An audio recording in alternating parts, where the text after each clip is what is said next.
శ్రీ అలపర్తి రామకృష్ణ గారు రచించిన అడ్డుగోడ. ఈ కథ ఆంధ్రప్రభ వారపత్రికలో 1990 ఆగస్టులో ప్రచురితమైంది. శ్రీనివాసులు రిటైర్ అయ్యాక స్వగ్రామం వచ్చేశాడు. హైదరాబాద్ నగర జీవితం వదిలిపెట్టి పల్లెటూరు వచ్చి ఉండడానికి అతని భార్య కమలమ్మ ఏమాత్రం ఇష్టపడకపోయినా రాక తప్పలేదు. పిల్లలిద్దరిలో ఒకడు బొంబాయిలో, మరొకడు మద్రాసులో ఉద్యోగాలు చేస్తుండడంతో ఎటువంటి బాదరబందీ లేకుండా స్వగ్రామంలోనే జీవితం చివరి దశ గడిపేయాలని గట్టి పట్టుదలతో వచ్చేశాడు శ్రీనివాసులు. రావడంతోనే తాత ముత్తాతల నాటి పూరిళ్లు మార్చివేసి అందంగా చిన్న డాబా కట్టుకున్నాడు. ఇంటి ముందు చిన్న పూలతోట పెంచాడు. ఊరంతా బాగా మారిపోయినట్లు అనిపించింది శ్రీనివాసులకి. చిన్న పల్లెటూరు మేజర్ పంచాయతీ అయ్యింది. పాల కేంద్రం వచ్చింది. పశువుల ఆసుపత్రి, ఆరోగ్య కేంద్రం, లైబ్రరీ ఉన్నాయి. అతను చిన్నప్పుడు చదువుకున్న ప్రాథమిక పాఠశాల ఇప్పుడు హై స్కూల్ అయ్యింది. శ్రీనివాసులు చిన్నప్పటి రోజుల్లో కరెంటు ఉండేది కాదు. రోడ్డు మీద సిమెంట్ స్తంభాలపై కిరోసిన్ దీపాలు రాత్రిపూట అమర్చి ఉదయం తీసుకువెళ్లేవారు పంచాయతీ బోర్డు వాళ్ళు. ఊరి మధ్య బందుల దొడ్డి ఉండేది. అదుపు ఆపు లేకుండా పొలాల్లో పడిమేసే పశువుల్ని తెచ్చి బందుల దొడ్డిలో పెట్టేవాళ్లు. ఇప్పుడు ఆ బందుల దొడ్డి స్థానంలో పశువుల ఆసుపత్రి వెలిసింది. ఊళ్ళో షావుకారు రేడియో కొనుక్కొని వస్తే ఊళ్ళో వాళ్ళంతా విచిత్రంగా షావుకారు ఇంటి ముందు మూగేవాళ్ళు. రేడియోలో నుంచి మాటలు పాటలు వస్తుంటే అందరూ ఆశ్చర్యంగా నోరు వెళ్ళబెట్టేవాళ్ళు. ఊరికి కరెంటు వచ్చాక షావుకారు ఇంటి నిండా కరెంటు బల్బులు పెట్టించి రాత్రిపూట వెలిగిస్తే తాజ్మహల్ను చూస్తున్నంత సంబరంగా ఆ ఇంటిని చూసేవాళ్ళు జనం. ఊళ్ళో ఒక టూరింగ్ టాకీస్ ఉండేది. సంవత్సరంలో 6 నెలలు సినిమాలు ఆడేవి. అప్పటికి ఇప్పటికీ పోలికే లేదు. ఊళ్ళో ఎక్కడ చూసినా టీవీలు కూడా వచ్చాయి ఇప్పుడు.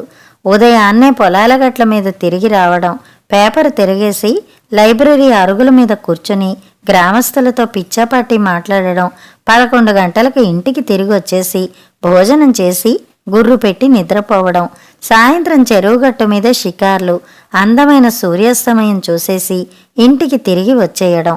ఇది శ్రీనివాసుల దినచర్య. పదవి విరమణ చేశాక జీవితం ఆనందంగా గడిచిపోతున్నదనుకున్నాడు శ్రీనివాసులు. గోవిందయ్య కుటుంబంతో పరిచయం శ్రీనివాసులకు మరింత కాలక్షేపం, ఆనందాన్ని కలిగించింది. శ్రీనివాసుల ఇంటి వెనకే గోవిందయ్య ఇల్లు ఉంది. 2 ఇళ్ల మధ్య 4 అడుగుల ఎత్తు ఉన్న ప్రహారీ గోడ ఉంది. ఉదయం పెరట్లో నిలబడితే గోవిందయ్య పాలు పితికే దృశ్యం, తులసికోట చుట్టూ ప్రదక్షిణలు చేస్తూ పూజలు చేసే భ్రమరాంబ, పూల మొక్కల మధ్య వనరాణిలా తిరిగే గోవిందయ్య కూతురు లక్ష్మి కనిపించేవాళ్లు. తులసికోట చుట్టూ ప్రదక్షిణలు పూర్తయ్యాక బెల్లం ముక్క తెచ్చి శ్రీనివాసులకి ఇచ్చేది గోవిందయ్య భార్య భ్రమరాంబ. దొడ్లో కనకాంబరాలు కోసి లక్ష్మిని పెట్టుకోమని ఇచ్చేది శ్రీనివాసుల భార్య కమలమ్మ. గోవిందయ్య గారింట్లో వండే గారెలన్నా, గోంగూర పచ్చడన్నా, పప్పుచారన్నా శ్రీనివాసులకి ఇష్టం. కమలమ్మ గారి హైదరాబాద్ వంటకాలను ఇష్టపడేది భ్రమరాంబ.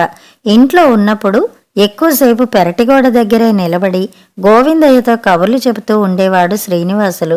బాదం చెట్టు నీడలో ఆ ప్రహారీ గోడ మీద కూర్చుని కబుర్లు చెప్పుకోవడం సరదాగా ఉండేది ఇద్దరికీ. ఎప్పుడన్నా హైదరాబాద్ వెళ్ళినప్పుడు లక్ష్మికి బొమ్మల కొలువు పెట్టుకోవడానికి రకరకాల బొమ్మలు తెచ్చేవాడు.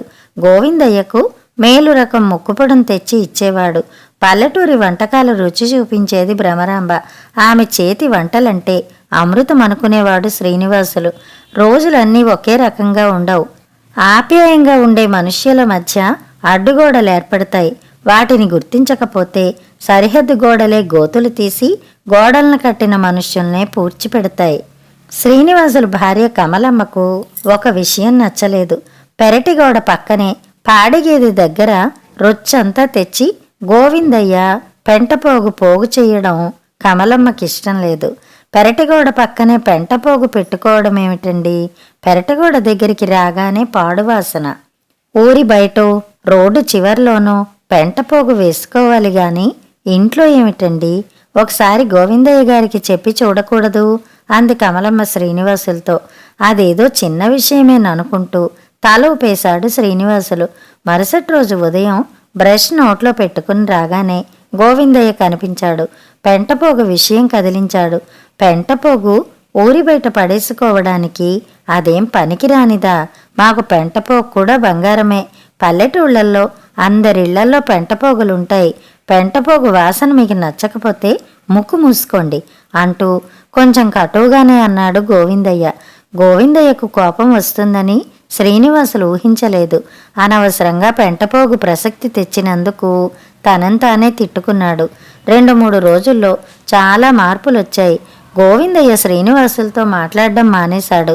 భ్రమరంబ నోటికొచ్చినట్టు కోడినో కుక్కనో అడ్డం పెట్టుకుని శ్రీనివాసులు గోడ దగ్గరికి వచ్చినప్పుడు తిట్టడం మొదలుపెట్టింది. కమలమ్మ కూడా శాపనార్థాలు మొదలెట్టింది. దేవాలయం దగ్గర యుద్ధబేరీలు మోగుతున్నట్టు కలవరపడింది లక్ష్మి. ఎవరికీ సర్ది చెప్పలేని పరిస్థితి ఆ అమ్మాయిది. గోరు చుట్టుపై రోకటిపోట అన్నట్టు మరో సంఘటనతో ఆ 2 కుటుంబాల మధ్య అడ్డుగోడ ఎత్తు మరింత పెరిగిపోయింది. కొక్కెర రోగం వచ్చి గోవిందయ్య ఇంట్లోనే 3 కోడిపెట్టలు చచ్చిపోయాయి. కమలమ్మ అన్నంలో విషం కలిపి తన కోడిపెట్టలను చంపిందని చుట్టుపక్కల వాళ్ళకి చెప్పింది భ్రమరాంబ. 2 రోజులు అన్నం మానేసి మంచం దిగలేదు కమలమ్మ.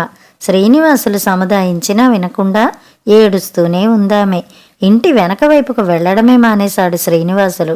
మాట్లాడడం మానేసిన కలహాలు తగ్గుముఖం పట్టలేదు. శ్రీనివాసులు పెంపుడు కుక్క గోడ దూకి భ్రమరంబ వేసుకున్న కొత్తిమీర మడిని, తోటకూర మొక్కల్ని పాడు చేయడంతో ఇనపగొట్టంతో కుక్క నడ్డి విరగ్గొట్టింది భ్రమరాంబ.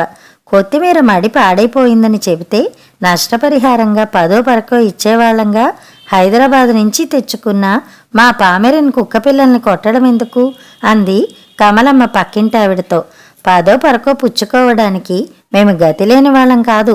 మా పెంటపోగు వాసన పడదు గాని హైదరాబాద్ కుక్క ఇంట్లో ఏరిగినా ఆ వాసన వాళ్లకు బాగానే ఉంటుంది.